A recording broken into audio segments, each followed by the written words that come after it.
Well, let's get a reaction to this story from Alfie Sterling, who's Chief Economist of the New Economics Foundation. Good evening to you, Alfie. Thank you for your time this evening on LBC News. Good evening. Thanks for having me.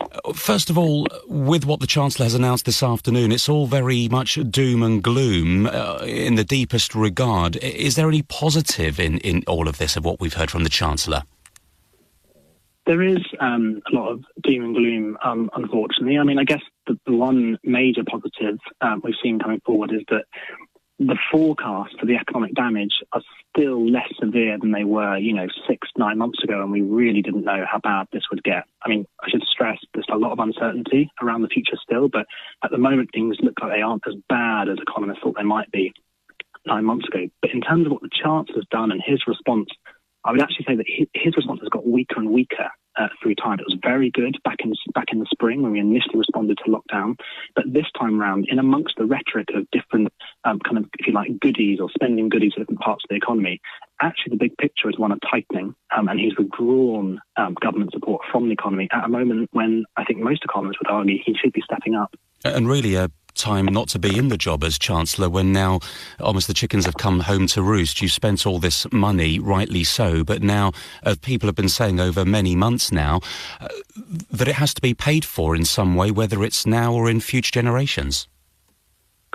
Well, the thing is, that actually isn't quite right in terms of the macroeconomics of all of this. It's kind of hard to get your head around in some ways, but at the moment, big investors that lend money to government, insurance funds, pension funds, they're actually essentially paying government to borrow from them. They're giving, in some cases, negative interest rates, or in all cases, interest rates that are so low, they are lower than inflation. So government at the moment is actually making money almost from borrowing. And to put that another way, even though our deficit has risen to 400 billion this year, the amount that's costing us to finance that borrowing compared to what we were previously expecting has dropped by £20 billion. So we're in a very weird world where, yes, borrowing has gone up, but actually our ability to borrow and the cost it's inflicting on future generations has actually gone down.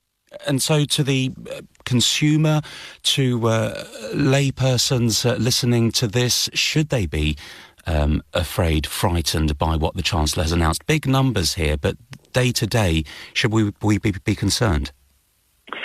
Fundamentally, we shouldn't be worried about public debt at this moment in time. A far, far bigger risk right now is that we don't do enough to support the economy. A really important thing to remember is every pound of government borrowing, which then gets spent on public service salaries or on investment in an infrastructure project, is somebody's income in the economy. It's somebody's salary who then goes on to spend again in the economy to support other people's jobs.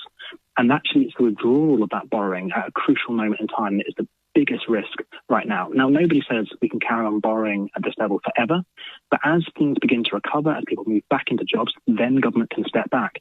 But if it steps back prematurely, that risks long-term unemployment for a long time to come. And in your experience and knowledge in all of this, are there any pointers we should be looking out for in the coming months, 3 months, 6 months, 12 months from now? I think the big moment throughout this winter will be when we understand how many people have fallen through the cracks of the job protection scheme. That's the scheme the Chancellor set up to furlough people, to keep them in work. But we know that some people have fallen through those cracks. They've lost their jobs. And as we understand the scale of people that have fallen through the cracks, that will be really critical to understanding the environment we're in. And therefore, the key policy to look out for is what does the Chancellor do for our social security system, our safety net, and universal credit in particular. Will he extend the £20 uplift that he announced last March into next year? And in fact, will he go further? Because at the moment, it looks like unemployment could rise by about 1.5 million people over the coming months.